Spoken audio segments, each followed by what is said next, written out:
Onivia, League of Legends highlights.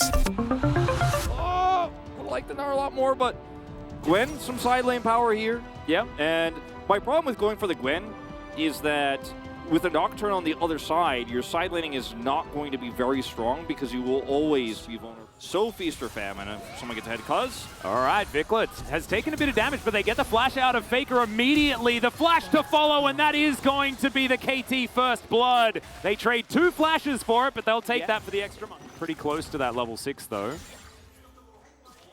Yeah, he is very close, as you can see the experience shown there, but Zeus left on his own. Yeah, no flash available. He is real dead. The Ornhorn comes through, but it's just going to run by. And so that is freely available, but Vikler is going to get inside track. That should mean that KT will be able to grab some control, but Realm Warp to come on forward. The ulti's going to buy a whole bunch of time as Cuz is going to make his way out. The Ornhorn comes on through, but the Needlework is coming down and Rascal's going to pick up the kill. And now Vikler looking for even more. It's a great defensive shockwave, but I don't think he had such a massive lead. All of that has kind of fallen by the wayside. Yeah, well, Gumushi now in a bit of trouble here as the Needlework was coming through. Here's the Realm Warp as well. As now Vikler looks for it, finds the Q very nicely, and the ult's going to do absolutely nothing. Vikler just secures it.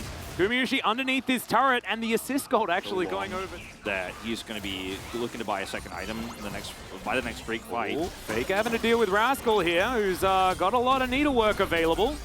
Let's see whether the Alcove Gaming's going to work out. Just the dash over is helping out here. Cuz is going to move on up, though, as the Paranoia comes in as well. Faker's going to go down. Can Owner actually trade one back? The answer is yes, as Cuz looking to make it underneath this turret and will do so. It's a 1-for-1 in the end. Faker for Rascal. Yeah. So will be a trade of kills here. Rise also very accelerated in this game as KT. All right, big Ornhorn. That's a flash forward just to try and get some fear off. They had the shockwave there. The triple knock-up from Zeus, though, as he's taking matters into his own hands. Aiming gets shielded up, but it's just not going to do enough. As now Cuz is running out. Rascal turns up, but he's way too late to this party. He'll pick up an exhaust on his way out, but that was basically a wipe here for T1 as they'll take Shirley as their reward. Certified Zeri moment. Now, Guma doesn't pick up any of these kills, luckily for KT, but this is the power of these scrappy fights against a Zeri in the mid-game where, you know, suddenly the game could just end if KT give over that gold. Guma's going to grab this plate now finally with the interim, or rather the end of the turret. Plate faded away. Not ideal either, like that. You definitely want those to be elsewhere, but I mean, it's going to give him a little bit more magic resist.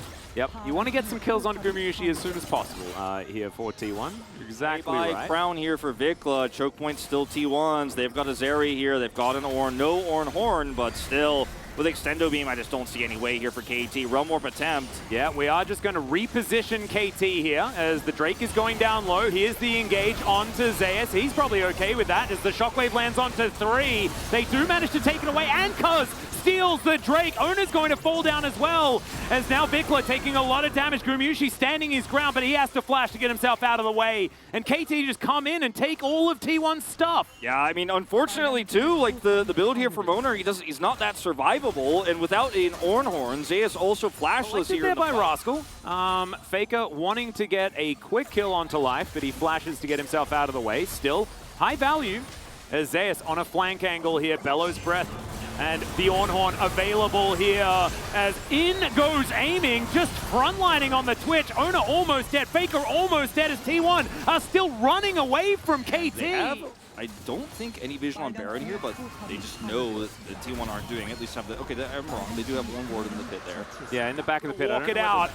As we are going to see some buttons, but not so much anything deciding here unless you count an inner turret going down for Rascal. Yeah, that death cap really doing some extra value in terms of the autos here. As Rascal has a flank angle he can come on here with his ultimate with aiming, of course. The biggest ultimate down is his.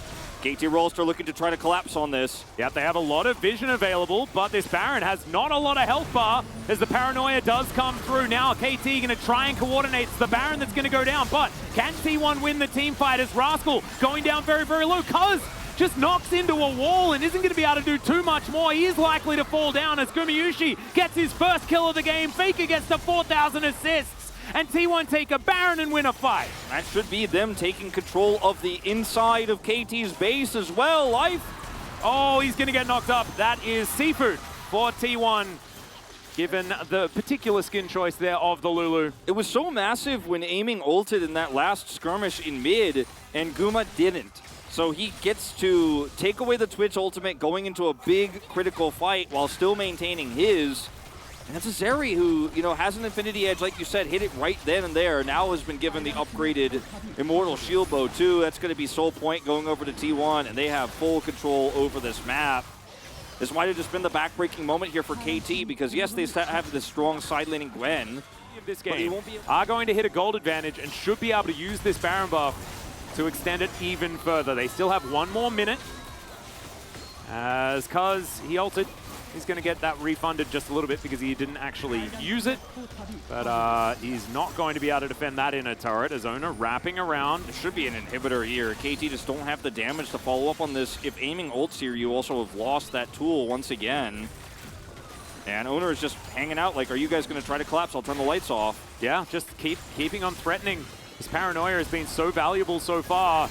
And especially when you have an advantage. Yep, like you say, the inhibitor turret's going to go down. Inhibitor to follow, as Shockwave is not going to find aiming, who manages to sprint his way out, and now a Realm Warp to come on forward. Vikla just kind of, Rascal by himself, as Aiming's trying to do damage, but Zeus just denying him completely. Now Aiming's able to try and kite this one out as Ona goes golden. Aiming's still alive for now, but the rest of his team is evaporating. And KT will unfortunately fall to maybe a pentakill for Gumayushi. T1 say goodnight to the telecom war with over 4,000 assists on Faker and the second pentakill of the season against the man that got the first one. Beautiful play from Guma there in the end, but at the end of the day, it's KT losing map control for just